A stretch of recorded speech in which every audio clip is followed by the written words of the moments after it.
नमस्कार, जय हिंद, वंदे मातरम। साथियों, एक बार फिर से आप सभी का स्वागत है आपके अपने यूट्यूब चैनल स्टडी जोन 2.0 में।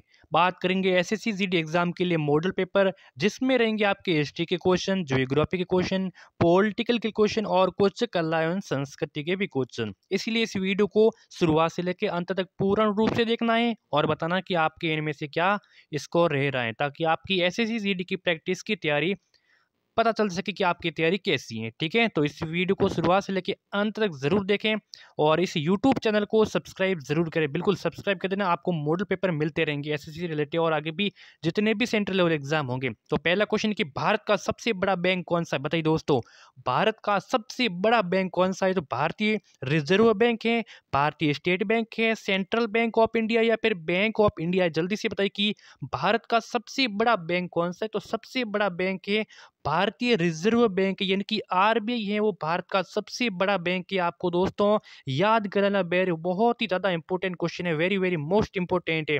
गंगा, जमुना और अदृश्य सरस्वती के संगम पर कौन सा नगर स्थित है? बताइए। गंगा, जमुना और अदृश्य सरस्वती, ये तीनों नदियां हैं। इन तीनों नदियों के संगम पर, जहां पे ये तीनों नदियां आपस में मिलती हैं, वहां पर कौन सा नगर स्थित है? तो हरिद्वार है, वाराणसी है, इलाहाबाद है या फिर कर्ण प्रयाग है? जल्दी से आप अपना आंसर कमेंट करके बताइए। तो राइट ऑप्शन यहाँ पे हो जाएगा, कौन सा हो जाएगा? जल्दी से बताइए। यहाँ पे हो जाएगा इलाहाबाद। बिल्कुल दोस्तों, इलाहाबाद है, वो गंगा नदी है, जमुना है और अदृश्य यानी कि लुप्त हो चुकी सरस्वती नदी के संगम पर स्थित है। सी ऑप्शन आपका हो जाएगा राइट ऑप्शन। बढ़ते हैं, 3 नंबर सवाल है कि अयोध्या किस नदी के तट पर अवस्थित है? बताइए। अयोध्या शहर है किस नदी के तट पर अवस्थित है? तो फल्गु नदी के, महानदी के, सरयू नदी के या फिर यमुना? जल्दी से इसका आप अपना आंसर बताइए, जल्दी से बताइए दोस्तों। बात करें अयोध्या शहर की, अयोध्या है वो किसकी? बिल्कुल आपका सरयू नदी के तट पर स्थित है। कौन सी? सरयू नदी के तट पर स्थित है अयोध्या शहर। सी ऑप्शन आपका हो जाएगा राइट ऑप्शन। बढ़ते हैं आगे की ओर। शुष्क वन अनुसंधान संस्थान कहाँ स्थित है? बताइए, जिसको आफरी कहते हैं। शुष्क वन अनुसंधान संस्थान कहाँ स्थित है? देहरादून में है, जयपुर में है, इलाहाबाद में, जोधपुर में? जल्दी से आप अपना आंसर बताइए कि कहाँ पे स्थित है। तो ये स्थित है दोस्तों जोधपुर में। और ठीक है, जोधपुर में स्थित है। कहाँ पे है? जोधपुर में। जोधपुर कहाँ है? जोधपुर है राजस्थान में। कहाँ है? राजस्थान में। डी ऑप्शन हो जाएगा राइट ऑप्शन। काजीरंगा राष्ट्रीय उद्यान कहाँ पर अवस्थित है? ये बताना है कि काजीरंगा राष्ट्रीय उद्यान कहाँ पर स्थित है। उड़ीसा में है, गुजरात में है, राजस्थान में, असम में है। काजीरंगा राष्ट्रीय उद्यान है असम में है। कहाँ पे है? असम में। डी ऑप्शन जिन्होंने भी बताया है बिल्कुल आपका हो जाएगा राइट ऑप्शन। बढ़ते हैं, 6 नंबर सवाल है कि नंदा देवी जीव मंडल किस राज्य में स्थित है? बताइए। नंदा देवी जीव मंडल किस राज्य में स्थित है? उत्तराखंड में है, छत्तीसगढ़ में है, असम में है या फिर हिमाचल प्रदेश से? जो भी अपना आंसर है वो कमेंट करके जरूर बताएं। तो देखिए, नंदा देवी जीव मंडल है उत्तराखंड में। कहाँ पे है? उत्तराखंड में नंदा देवी। ऑप्शन नंबर पहला हो जाएगा आपका राइट ऑप्शन। पहला ही ऑप्शन हो जाएगा करेक्ट ऑप्शन। अगला सवाल है कि कपास की खेती के लिए सर्वोत्तम मिट्टी कौन सी होती है? बताइए, कपास के लिए कौन सी मिट्टी उपयुक्त होती है, लाभदायक होती है? तो लाल मिट्टी, काली मिट्टी, चिकनी मिट्टी, लेटराइट मिट्टी? से जल्दी से आप अपना आंसर बताइए। तो कपास की खेती के लिए कौन सी मिट्टी सर्वोत्तम उपयोगी होती है? तो वो होती है काली मिट्टी। क से कपास और क से काली। बिल्कुल आपका बी ऑप्शन हो जाएगा। जिन्होंने भी बी ऑप्शन को करेक्ट किया है उनका हो जाएगा राइट ऑप्शन। मृदा अपरदन को रोका जा सकता है। तो मृदा अपरदन को कैसे रोका जा सकता है? तो अच्छी चराई के द्वारा, वनस्पति के द्वारा, वन रोपण के द्वारा या फिर पक्षी संख्या में वृद्धि करके द्वारा। तो कैसे रोका जा सकता है मृदा अपरदन को? तो मृदा अपरदन को रोका जा सकता है वन रोपण के द्वारा। बिल्कुल ज्यादा से ज्यादा वन रोपण किया जा सकता है और मृदा अपरदन को रोका जा सकता है। सी आंसर हो जाएगा राइट ऑप्शन। बढ़ते हैं आगे की ओर। किस मुगल बादशाह को जिंदा पीर कहते हैं? दोस्तों, किस मुगल बादशाह को जिंदा पीर किसे कहते हैं? जल्दी से बताएं कि जिंदा पीर किसे कहते हैं। तो अकबर को, औरंगजेब को, शाहजहां को या फिर जहांगीर को कहते हैं जिंदा पीर? किसे कहते हैं? राइट ऑप्शन बताइए। तो देखिए, जिंदा पीर कहते हैं औरंगजेब को। कितने किसको? औरंगजेब को जिंदा पीर कहते हैं। बी आंसर जिन्होंने भी बताया उनका हो जाएगा राइट ऑप्शन। 1857 का विद्रोह कहाँ से प्रारंभ हुआ था? दिल्ली से, झांसी से, मेरठ से, कानपुर से? 1857 का विद्रोह कहाँ से प्रारंभ हुआ था? तो कहाँ से हुआ था? तो ये हुआ था मेरठ से हुआ था। कहाँ से हुआ था? मेरठ से हुआ था, मई 1857 से। सी आंसर हो जाएगा राइट ऑप्शन। ठीक है, एग्जैक्ट डेट आपको बताना है कि कब हुआ था। 1857 के विद्रोह के समय भारत का गवर्नर जनरल कौन था? बताइए।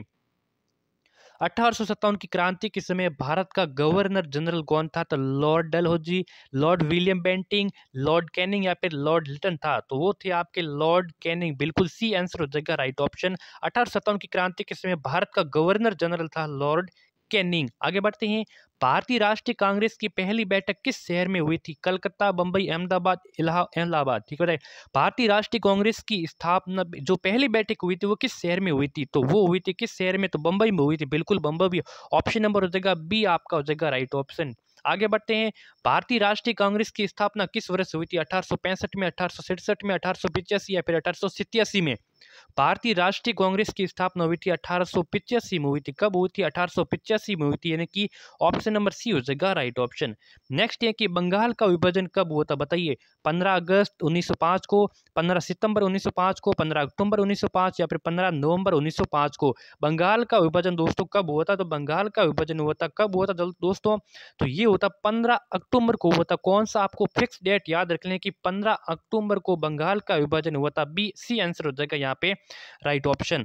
एक व्यक्ति राष्ट्रपति पद के लिए अधिकतम कितनी बार निर्वाचित हो सकता है? बताइए कि एक व्यक्ति होता है वो राष्ट्रपति पद के लिए ज्यादा से ज्यादा कितनी बार वो निर्वाचित किया जा सकता है उसको? तो क्या उसको 2 बार किया जा सकता है, क्या उसको 3 बार, क्या उसको 4 बार, या फिर कोई सीमा नहीं? बताइए कि एक व्यक्ति कितनी बार राष्ट्रपति बन सकता है? तो वो कोई सीमा नहीं होती, वो जितनी चाहे उतनी बार बन सकता है, बिल्कुल कोई सीमा नहीं होती है, यानी कि ऑप्शन नंबर आपका हो जाएगा डी ऑप्शन हो जाएगा राइट ऑप्शन। बढ़ते हैं आगे की ओर। उपराष्ट्रपति की कार्यकाल की अवधि कितने वर्ष की होती है? देखिए उपराष्ट्रपति होता है वो कितने समय तक, कितने वर्षों तक उपराष्ट्रपति बना रह सकता है? तो 4 वर्षों तक, 5 वर्षों तक, 6 वर्ष या फिर 5.5 वर्षों तक। तो उपराष्ट्रपति की कार्यकाल की अवधि होती है वो होती है कितने? बिल्कुल 5 वर्ष की होती है। राष्ट्रपति की कितनी होती है? तो 5 वर्ष की होती है। तो उसी प्रकार उपराष्ट्रपति की भी 5 वर्ष होती है। ऑप्शन नंबर बी हो जाएगा आपका करेक्ट ऑप्शन। आगे सवाल अगला है कि राज्यसभा के सदस्यों का कार्यकाल कितने वर्ष का होता है? राज्यसभा के सदस्य होता है उनका कार्यकाल वो कितने वर्ष तक, कार्यकाल में कितने वर्ष तक काम करता है राज्यसभा में? बताइए। राज्यसभा का सदस्य का कार्यकाल होता है 3 वर्ष, 4 वर्ष, 5 या फिर 6 वर्ष का होता है? तो राज्यसभा के सदस्य का कार्यकाल होता है 6 वर्ष का। बिल्कुल दोस्तों 6 वर्ष का होता है राज्यसभा के सदस्य का कार्यकाल, यानी कि डी ऑप्शन हो जाएगा आपका करेक्ट ऑप्शन। अगला है कि पृथ्वी के ऊपर मौजूद वायुमंडलीय परतों की संख्या कितनी है? जो पृथ्वी है, पृथ्वी के ऊपर वायुमंडलीय परतें होती है उनकी संख्या कितनी है? 4, 5, 6 और 7 है। तो कौन कौन सी शोभ मंडल है, समताप मंडल है, मध्य मंडल है, आयर मंडल है और बहिर्मंडल है?